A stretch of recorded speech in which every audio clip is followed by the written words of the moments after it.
Autre exemple. Donc là, on va rentrer dans la deuxième partie, on va dire, de ce chapitre. Dans un premier temps, dans les deux exemples précédents, ce qu'on a voulu faire, c'est que je vous donne une fonction classique, usuelle. Il faut calculer la transformée de Laplace. Il se trouve qu'il va aussi falloir être capable de faire le contraire. Je vous donne une transformée de Laplace, et je veux que vous soyez capable de me dire quelle fonction donne cette transformée de Laplace. Ce qu'il faut savoir, c'est que si deux fonctions ont la même transformée de Laplace, elles sont égales. Donc, c'est pour ça qu'il y en a une seule qui va me donner cette chose-là. Comment faire ça? En fait, les transformées de Laplace, si vous avez observé, ce qu'on trouve à chaque fois sont tout le temps des fractions rationnelles. Et on va être plus précis, sont tout le temps des fractions rationnelles avec un degré strictement négatif. Et donc, en fait, comme souvent avec les fractions rationnelles, comment on s'en sort? En faisant une décomposition en éléments simples. Donc on va décomposer cette fraction rationnelle en éléments simples. Alors je vais aller un peu plus vite que ce qu'on faisait les fois d'avant. Donc déjà pour simplifier, je vais l'appeler grand F de P, ce sera plus facile pour les notations. Hop, grand F de P égale. Et on va regarder. Donc, on va dire ce qui n'est pas utile d'écrire, on ne va faire que à l'oral, et après on va écrire ce qu'il faut écrire. Les pôles de cette fraction rationnelle, déjà le degré c'est moins 1, en haut j'ai 1, en bas j'ai 2, donc c'est bien strictement négatif, comme annoncé, ce sera tout le temps le cas. Les pôles, P-1 s'annule quand P est égal à 1, donc j'ai 1 qui est un pôle d'ordre 1, vu que là je n'ai pas de puissance, et P plus 3 s'annule quand P est égal à moins 3, donc j'ai moins 3 qui est un pôle d'ordre 1, vu que là j'ai pas de puissance, enfin pas de puissance, c'est-à-dire puissance 1. Donc autrement dit, cette fraction peut se réécrire sous la forme A sur P-1 plus B sur P plus 3. Et donc maintenant ce que je dois faire, c'est trouver ces constantes petit a et petit b. Comment je vais faire ça? Quand on avait des pôles simples, c'était le cas le plus facile, si vous vous souvenez bien. Pour trouver a, qu'est-ce qu'on fait? On prend notre fraction rationnelle du départ, f, on la multiplie par ce qui est en dessous de a, c'est-à-dire P-1, on fait P-1 fois f, et on calcule cette fonction-là, P-1 fois f, en, quand est-ce que P-1 s'annule? En 1. Ça va donner. Quand je multiplie par P-1, ce P-1 se simplifie. Quand je remplace par 1, je vais avoir ici 1 plus 1, c'est-à-dire 2, sur, au dénominateur. Maintenant, il n'y a pas ce terme P-1, 1 plus 3, 4. Vous le trouvez ici, 2 sur 4, c'est-à-dire 1 demi. Pour trouver V, c'est le même genre d'idée. Je vais multiplier par ce qu'il y a au dénominateur, c'est-à-dire par P plus 3.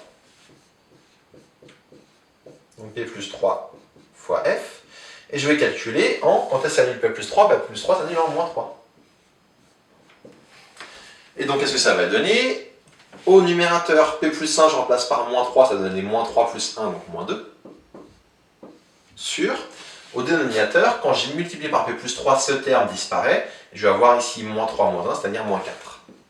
Et moins 2 sur moins 4, pour le coup, on trouve encore une fois 1 demi. Donc qu'est-ce qu'on obtient? On obtient ici qu'au final, la transformée de Laplace de f, là, où le f c'est la fonction que je cherche, elle s'écrit sous la forme 1 demi fois 1 sur P-1 plus 1 demi fois 1 sur P plus 3. Donc maintenant, je peux revenir en arrière. En fait, quand j'ai décomposé un élément simple, ça va être direct. Je peux dire directement que f de t, la fonction que je cherche, elle vaut. Pour être capable de revenir en arrière, il faut absolument que vous connaissiez par cœur sur le bout des doigts le tableau rouge avec à gauche les fonctions usuelles, à droite transformée de Laplace.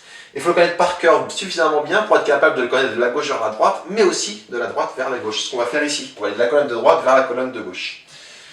Cette chose-là, ce 1 sur P-1, si vous voulez chercher dans la colonne de droite de votre cours, je vous invite à la regarder en même temps que je vous parle, ce 1 sur P-1, en fait, c'est du 1 sur P moins R. Et ça, 1 sur P moins R, ça correspond à quoi? Ça correspond à l'exponentielle de R fois T. Donc, quand je reviens en arrière, ce terme-là, il me donne, j'ai le 1 demi qui est constant, et il me donne exponentielle de 1 fois T, donc exponentielle de T. Plus, je garde moins demi qui est constant, j'ai écrit trop vite ici, 1 sur P plus 3, pareil, P plus 3 c'est P moins 3, donc là c'est 1 sur P moins R, avec R qui vaut moins 3, donc ça me donnait exponentielle de moins 3 T. Juste une remarque, comme je vous l'ai dit, exponentielle t, exponentielle plus 1 fois t, là j'ai du p moins 1, exponentielle moins 3 fois t, là j'ai du p plus 3, ou à l'envers d'ailleurs, p moins 1 ça fait exponentielle plus 1 fois t, p plus 3 ça fait exponentielle moins 3 fois t. Et il manque un petit quelque chose pour que ce soit correct. Pour que j'ai une fonction causale, il faut que je mette mon u de t, ma fonction de Lifecycle, parce que je vous la rappelle, les transformées de Laplace, on ne les calcule que pour des fonctions causales. Donc je mets ici mon u de t, et là j'ai terminé. Donc grâce à ma décomposition en éléments simples, j'ai pu revenir en arrière.